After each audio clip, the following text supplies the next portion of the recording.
네, 안녕하세요. 오늘 6월 25일이 6.25 75주년입니다. 거기에 맞춰서인지, 나토 정상회의가 열려요. 6월 24일부터 26일. 그러니까 6월 25일이 피크데이죠. 이번 정상회의에서 나토 국방비 5%가 결정될 것 같습니다. GDP 5%. 이거는 겉으로 보면 유럽 안보의 유럽화로 보이는데 실제로 내막은 중국을 겨냥하는 겁니다. 이 와중에 과연 나토 정상회의에 리 짜이밍이 초청받아 갈까요? 안 갈 것 같은데요. 초청 못 받을 것 같은데요. 오늘 그 같은 사정을 좀 살펴보도록 하겠습니다. 6월 5일 브뤼셀에서 국방장관 회의가 열렸어요. 이 국방장관 회의는 6월 25일을 전후로 해서 열리는 정상회의를 준비하기 위한 회의입니다. 그래서 오는 정상회의에서 국방비를 GDP 5%까지 올리는 것을 결정하기로 국방장관 회의에서 합의했어요. 정상회의 결정을 위한 국방장관 합의, 이렇게 말씀드릴 수 있습니다. 이거는 이제 냉전 이후 최대폭 증강입니다. 네. 이번 정상회의는 말씀드린 바와 같이 날짜가 의미심장합니다. 6월 24일에서 26일 네덜란드 헤이그인데 24일은 오프닝 데이고 26일은 클로징 데이니까 25일 날 열리는 거예요. 그런데 오는 6월 25일이 6.25 75주년입니다. 그럼 나토랑 6.25가 무슨 상관이야? 엄청 깊은 관계가 있습니다.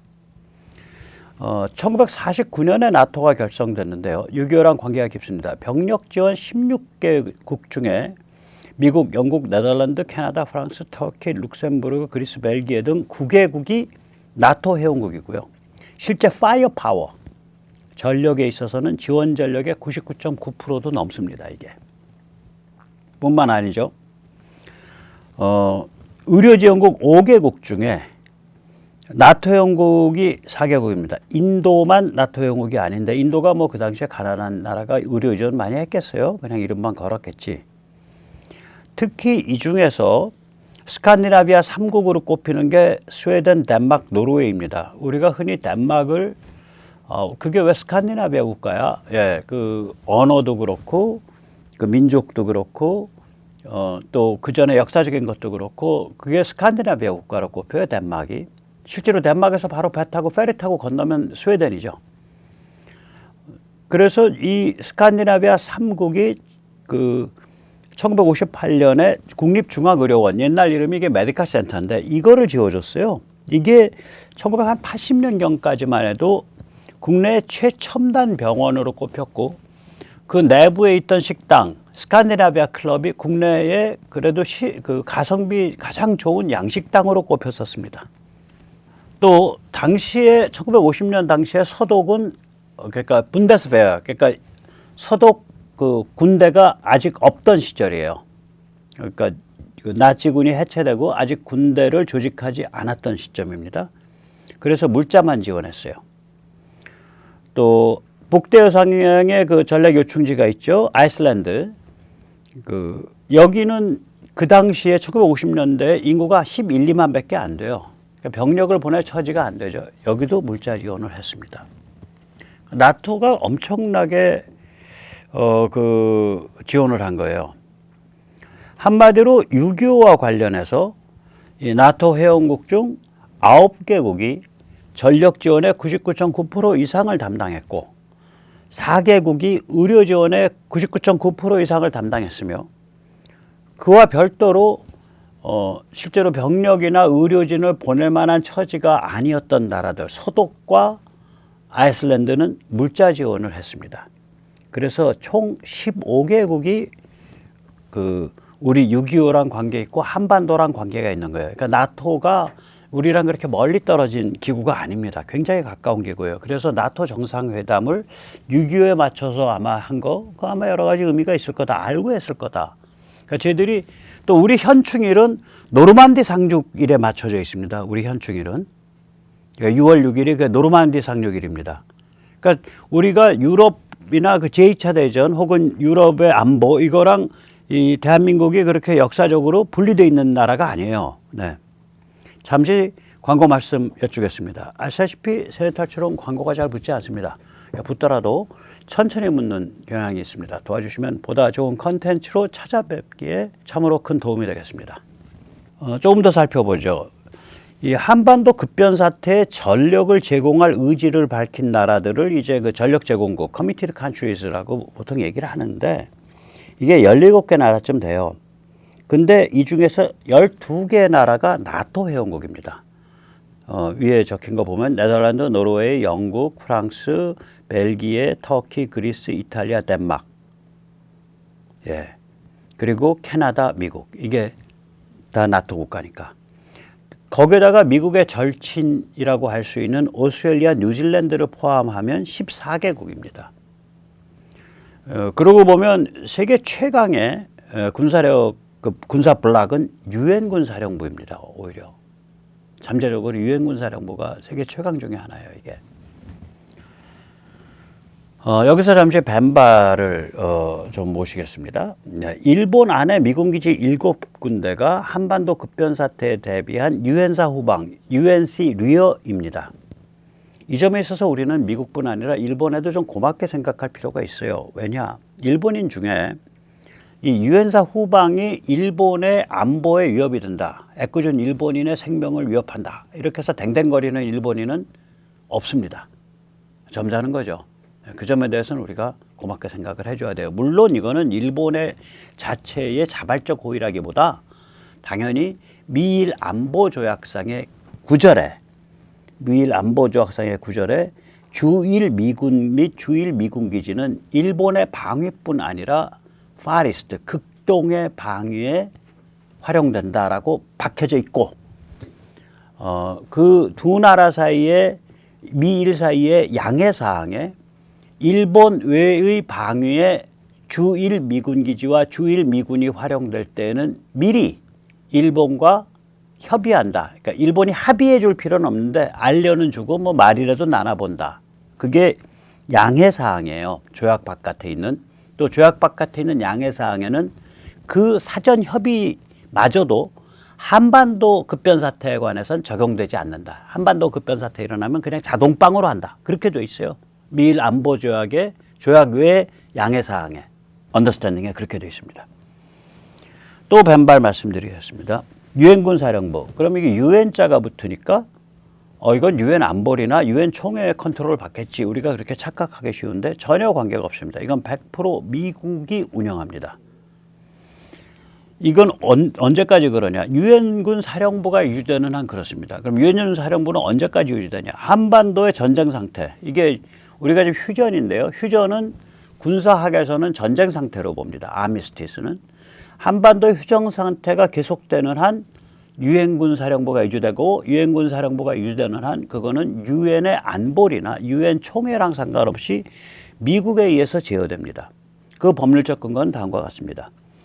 1950년 6월 25일 날 채택된 유엔 안보리 결의 82호, 그 다음에 83, 84, 그리고 나중에 85호가 7월 31일입니다.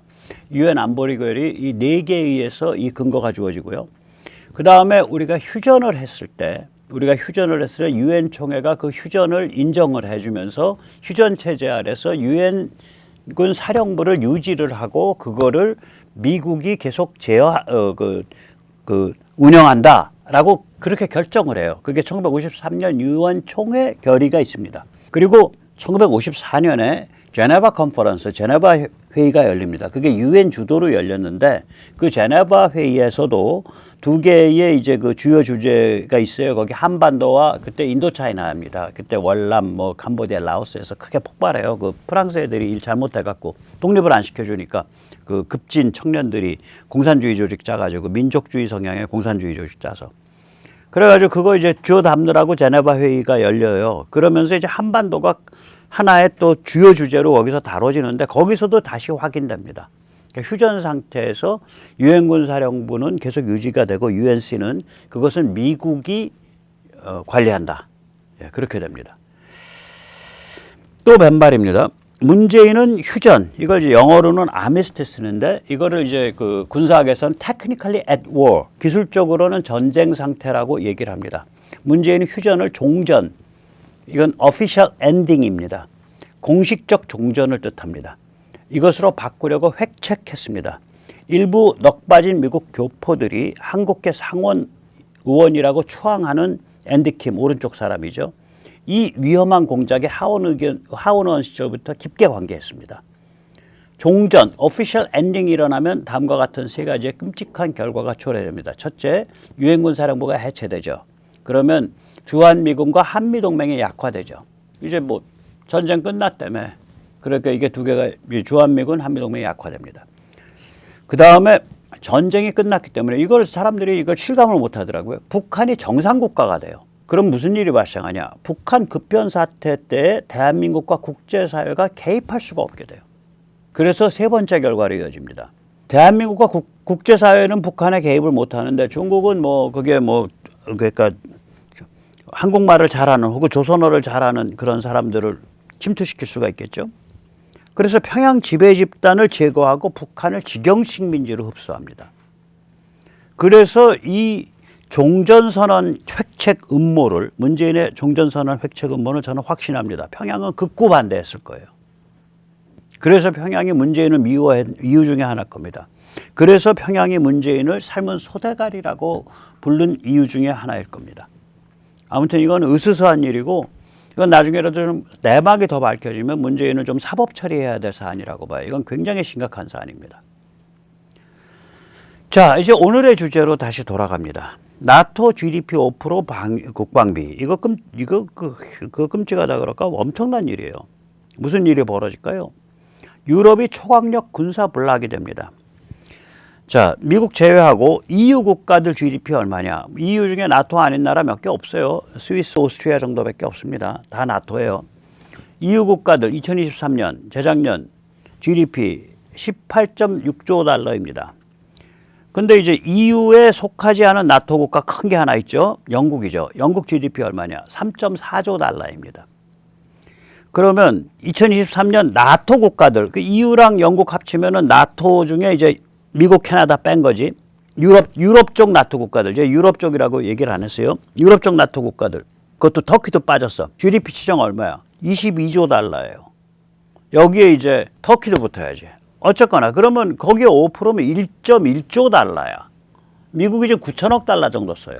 미국보다 더 많이 써.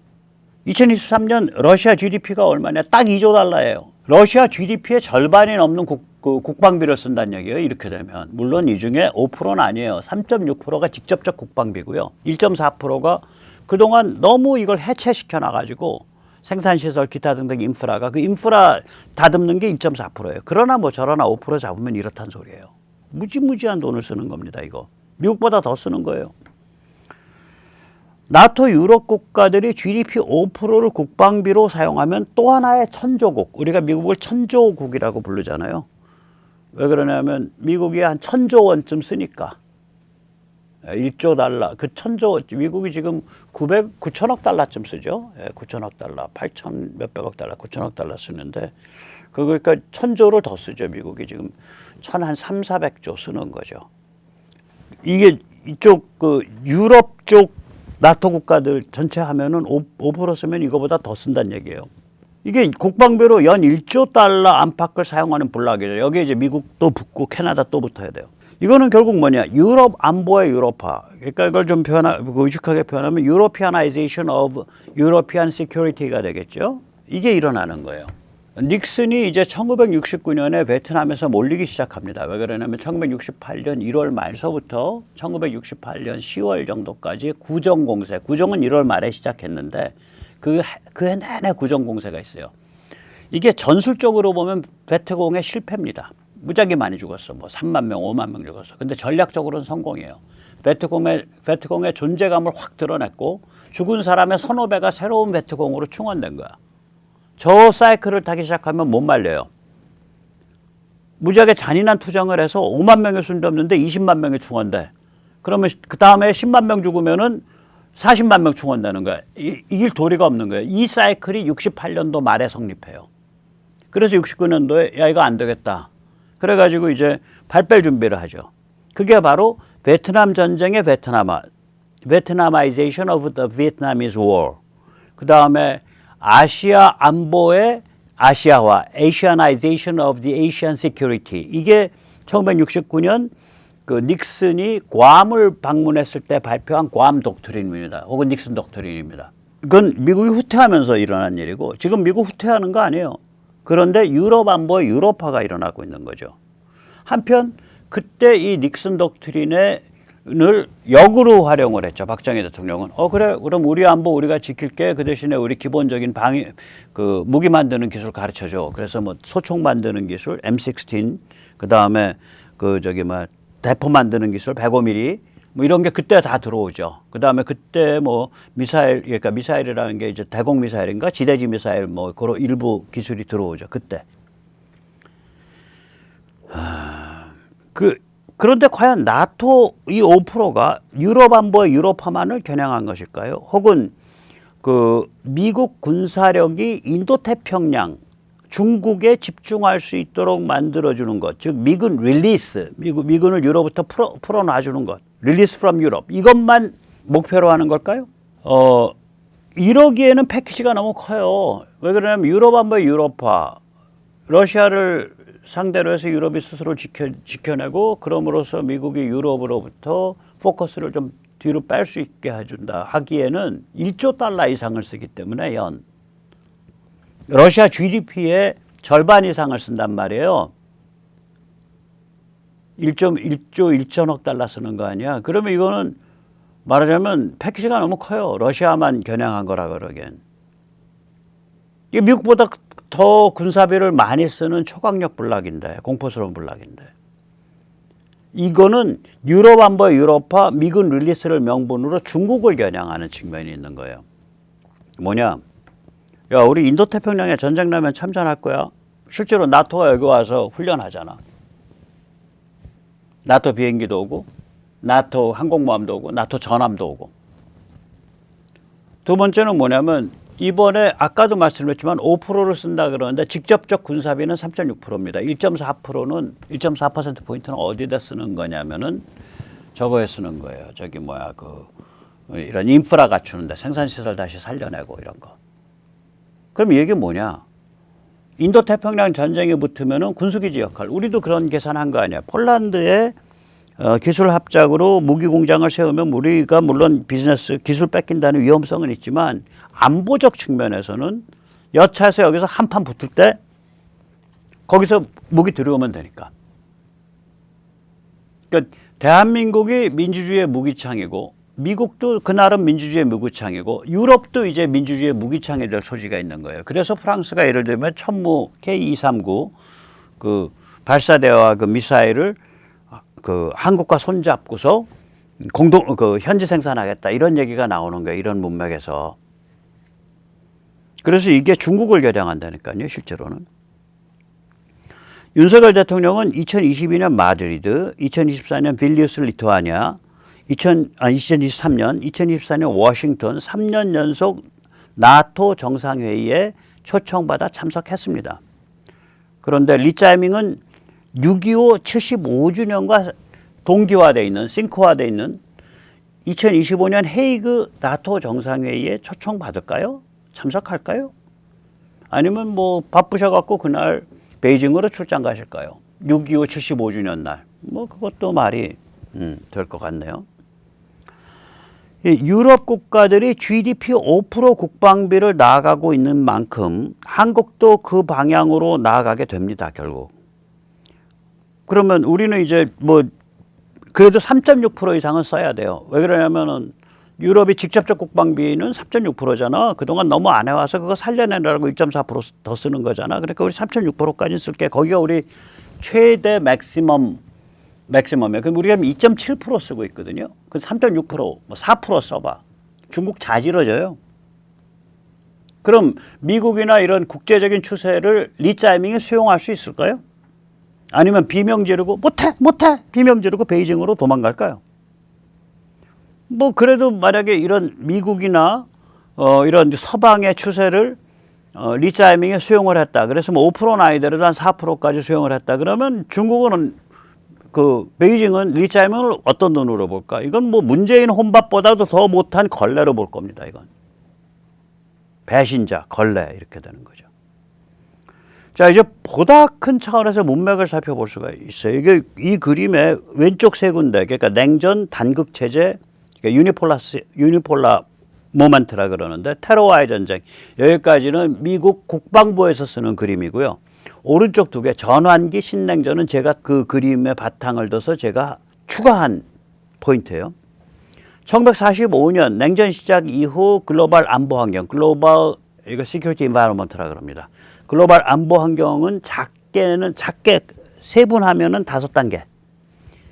좀 크게 큼직큼직하게 나누면 4단계입니다. 이게 왜 그러냐면 이 가운데 들어있는 테러와의 전쟁이 이게 9.11 때부터 되게 한 2017년까지인데 9.11이면 2000년이죠.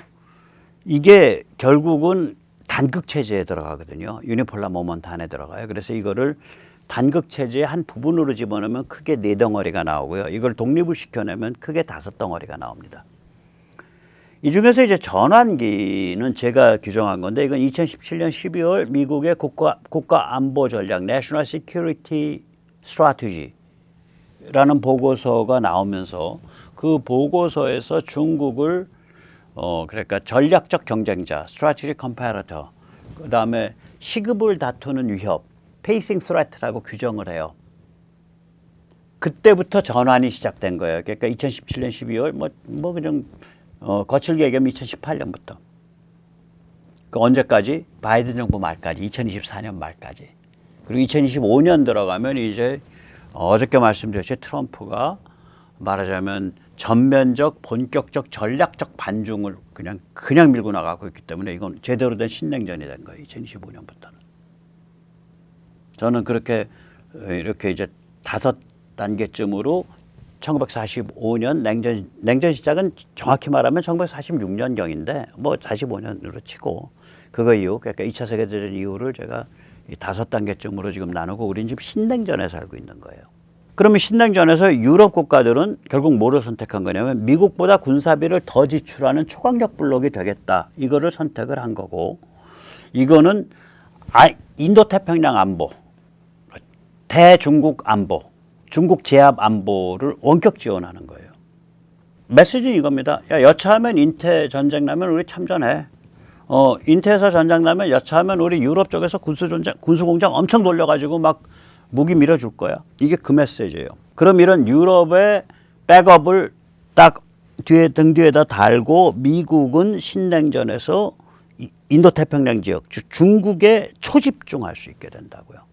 그게 미국의 최근에 군사사상 또 그런 군사사상이 담긴 무기 개발 이걸 보면 그냥 명확히 드러납니다. 미 해군의 전함 건조 및 전함 유지보수 역량 강화를 위해서 미 해군이 한국조선업을 끌어들였죠. 미국이. 이거 뭐 때문에 이 짓 해? 중국 정조준입니다. 그 다음에 둘째 골든돔 및 우주의 군사화. 이거 militarization of the space예요. 왜냐하면 우주에 탄도탄 혹은 특히 탄도탄 요격미사일, 극초음속 요격미사일을 두니까 우주 발사. 이게 3가지거든요. 하나는 우주에서 탄도미사일과 극초음속 미사일의 그 궤도를 추적하는 벌떼 감시 위성군. 그게 HBTSS죠. 이게 지금 가운데 그림입니다. 이 가운데 그림은 미 의회 조사국에서 그린 그림이에요. 그러니까 지구가 있으면 지구 위에 대개 한 500에서 한 1500km 사이, 그거 이제 저궤도입니다. 1500km까지 올라가도 뭐 2000km까지인가가 저궤도예요. 제가 지금 이건데 그걸로 한 70여 개를 띄우면 저궤도에 지구 전체를 다 볼 수 있다는 거죠. 위성이 이렇게 돌아가면서. 근데 70개가 아니죠. 이건 뭐 미국이 띄우면 최소 100개, 200개 띄우죠. 근데 70여 개만 띄우더라도 지구 전체를 다 보고 이 궤도를 추적할 수 있어요. 지금은 궤도 추적은 안 됩니다. 지금은 이렇게 평면적으로 봐요. 그래서 어느 지점에서 빨간불이 들어와서 얘가 이렇게 움직이고 있다지 얘가 높낮이가 어떤지는 몰라. 지금은 모르는데 HBTSS 지금 막 깔고 있거든요. 이게 트럼프 1기 때부터 추진된 거라.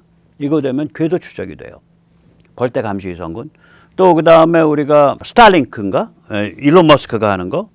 이름 맞나 모르겠다. 그거요. 그러니까 뭐 몇만 개 띄운다는 거 아니에요. 그런 식으로 중중 겹겹 중중 벌떼 통신위성군, 이걸 PWA라 그럽니다. Proliferated Warfighter Architecture라 그래서 PWA라 그러는데, 중국이 뭐 몇 개 이렇게 격추시켜도 통신망 유지에 아무 문제가 없어요. 세 번째는 로켓 연소 단계, 부스트 페이즈. 이게 이제 어떤 사람들은 이걸 두고 상승 단계라고 잘못 표현하는데 아닙니다. 그 부스트 페이즈가 한 1000km까지 올라가고요. 그 다음에 2000km, 3000km, 4000km도 올라갈 수 있는데 그때부터는 관성으로 가는 거예요. 로켓 꺼진 상태에서. 그러니까 상승 단계의 초기 일부만 로켓 연소 단계입니다. 이걸 부스트 페이즈라 그러는데 이게 4분 이내거든요. 이때 격추시키겠다는 거예요. 그러려면 어떻게 해야 되냐? 위성이 요격 미사일을 발사하는 거예요. 그래서 우주의 군사화라고요, 이게. 그냥 노골적으로 우주 군사화 하겠어라고 선언한 거예요, 미국이. 너 꼬와? 꼬우면 따라와봐, 임마. 원래 우주 군사화는 금기였었거든요. 우주 군사화가 시작된 겁니다. 두 번째가 이게 다 뭘 노리고 한 거냐? 당연히 중국을 정조준한 거죠. 셋째, 오늘 요걸 제가 조금 공을 들여서 설명드리려고 그러는데, 항모 전력은 현상 유지로 그치고 공군 역량을 급강화하겠다는 전략을 취하고 있어요. 미국이 지금 특이해요. 이 문재인은 뭐 대양 해군 블루워터 네이비 그래가지고 항공모함 국뽕을 부채질했죠. 이거 역적질입니다.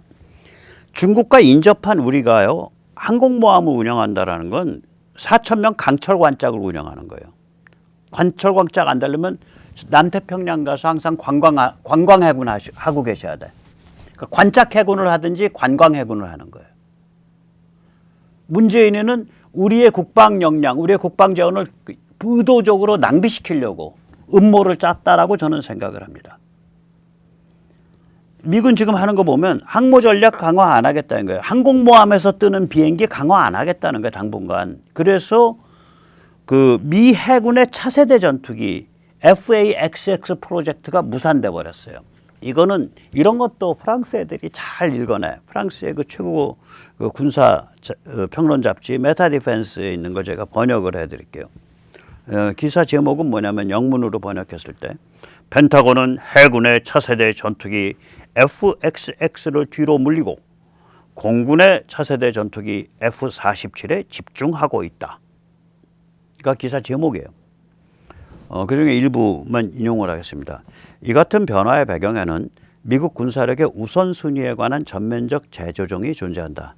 해군의 FA-XX 대신 공군의 F-47을 선택한 것은 단순히 해군과 공군 중 누가 입김이 더 센가라는 문제가 아니다. 주 전장이 어딘가? 주 전장이 서태평양이야. 중국 앞이야. 대만 언저리야.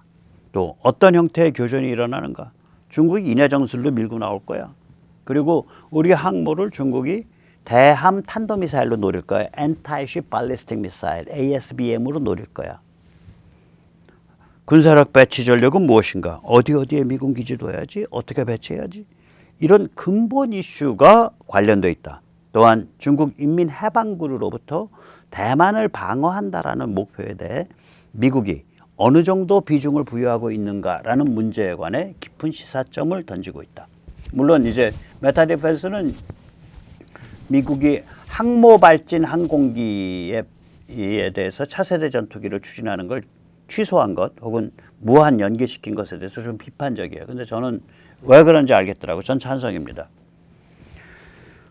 그러면 항모에서 이제 그 근사한 6세대 전투기 뜨는 거는 무한 연기됐어. 그러니까 앞으로는 땅에서 뜨는 거, 공군 내 6세대 F-47만 집중해서 해. 그러면 항모가 쓸모없게 된 거 아니에요. 항모 뭐에 쓰냐? 원양 방어, 블루워터 디펜스, 혹은 해상 교통로 방어 차단, 블로케이드 오브 크리티컬 시레인. 예를 들어서 말라카 해협 방어 차단, 인도양 방어 차단. 중국으로 가는 원유, 가스 못 가. 이런 거 하는 거예요. 남태평양 방어 차단.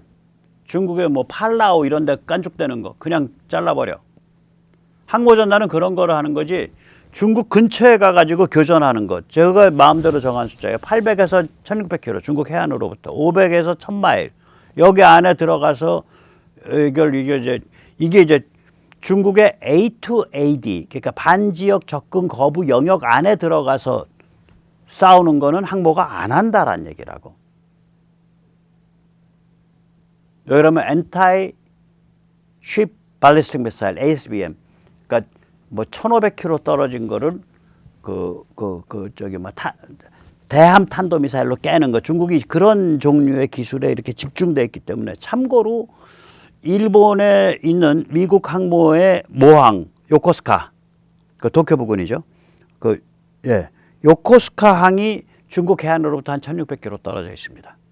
그래서 이런 컨셉으로 가고 있는 거예요. 그래서 항공모함에서 발진하는 그 차세대 전투기, 그런 거 신경 안 쓰기로 한 거지. 그런 싸움 아니다. 그러니까 중국과의 교전, 중국과의 전쟁터라는 건 그런 컨셉이 아니다. 항모 적당히 투입해서 될 전쟁터가 아니다 이거예요. 무시무시한 지금 판단하고 있는 거예요, 미국이. 그렇다면 서태평양 동아시아 지역에서 뜨는 미국의 공중전력은 어디서 발진하냐. 제1도련국가에 공항 쫙 깔려있다 이거. 미국 동맹국가에. 한국에 공항이 한두 개예요, 미군 기지 말고도. 일본에 공항이 한두 개예요, 미군 기지 말고도. 필리핀에 요번에 미군들 그 기지 9개 들어갔잖아요, EDCA에 따라서. 거기다 제2도련이 뭐냐면 저기 괌에서 팔라우 거쳐가지고 파푸아뉴기니아로 이어지는 중간선이에요. 저 중간 파란 거 땡땡땡. 이거 다 미국에서 그리는 거예요. 제1도련, 제2도련이.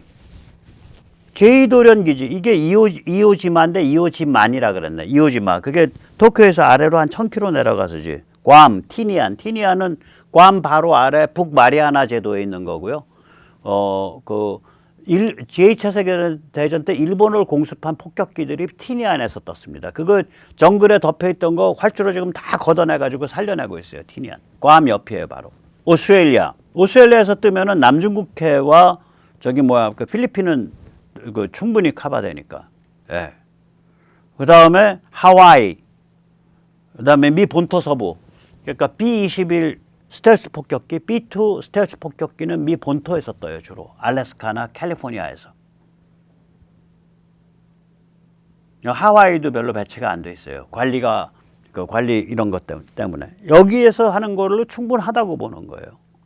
특히 왜 그러냐. 우주 기반 요격 시스템이 있고 우주 기반 감시 정찰 시스템이 있기 때문에. 그러니까 그래서 그러니까 베타 디펜스가 냄새는 개코로 맡은 거야. 프랑스 그 군사 잡지가. 미 해군 차세대기 FAXX는 왜 드랍을 시켰고 미 공군 차세대 전투기 F-47은 왜 서두르고 있는가. F-47이 이게 기본적인 항속이 한 4,000km 이렇게 나올 겁니다. 3,500km. 장거리 항속 나오는 비행기예요. 여기서 잠시 중국에 대한 미국 전략을 가늠해 볼 수 있는 신개발 아이템을 살펴보겠습니다. 미군은 무게 2,000파운드, 약 1,000kg에 해당하죠. 합동 직격탄 JDAM을 개조를 해서 아까 처음에 보셨듯이 이 적 군함 바로 옆에 떨어져요. 그래서 버블 제트를 이렇게 물속에서 터져가지고 그래서 수만 톤 대형 군함을 순식간에 동강을 내는 폭탄을 개발을 했어요. 폭탄이에요. 그러니까 이렇게 순항해서 가는 게 아니라 떨어뜨리면 바람 타고 많이 가봐야 한 20km 헤엄쳐서 갑니다. 이 거리는 이 지표 거리로 보면, 표면 거리로 보면 이거를 퀵싱크라고 부르죠. 그러니까 수면에 들어갈 때 혹은 물체에 맞아서 충격대에 터지는 게 아니라 수면 아래 10m쯤 들어가서 20m 들어가서 터지니까 우리 천안함 박살내듯이 버블젯 생겨가지고 밀어 올렸다 당겼다 밀어 올렸다 당겼다 하면서 배가 동강 나버리는 거거든요. 수만 톤짜리도.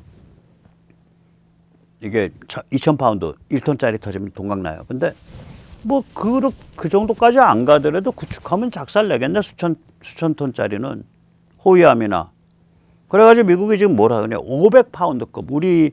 우리로 치면 KGB. 그 500파운드급이거든요. 500파운드 폭탄을 가지고 미니 퀵싱크를 개발하고 있다고. 그러면 B2 스프릿 그 스텔스 폭격기 안에 이거 몇 발 들어가냐? 80발 들어갑니다. 제가 여기서 오늘 컨셉 하나 드릴게요. 스마트 프롤리퍼레이션 게임이에요. 스마트 물량이에요. 스마트 떡칠. 중국 애들하고는 스마트 떡칠로 해야지 얘들은 정신머리 없는 애들이라서 뭐 다른 방법이 없어요. 이렇게 미국이 마음을 먹은 거예요.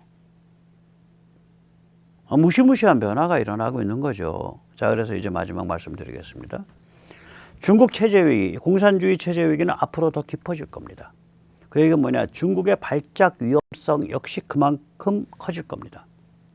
밖으로 발작해서 내부 체제 위기를 어떻게 모면해 보려고. 미국이 주도하는 서방은 앞서 살펴본 바와 같이 중국이 발작하지 못하도록 절대적 군사우위, absolute, 포트카 이름 아닙니다. absolute military dominance를 쌓아갈 겁니다. 이 과정에서 한국이 해야 될 역할이 있어요. 이 문맥에서. 군사 지리적 위치가 기막혀. 중국에도 우리 함부로 못 때려요. 우리도 열받아서 때리면 제가 말씀드렸잖아요. 베이징에 걔들 오글오글 모여 사는데 특권층 모여 사는데 종란아이 때리는 거예요. 서울에서 1000km야. 걔들은요.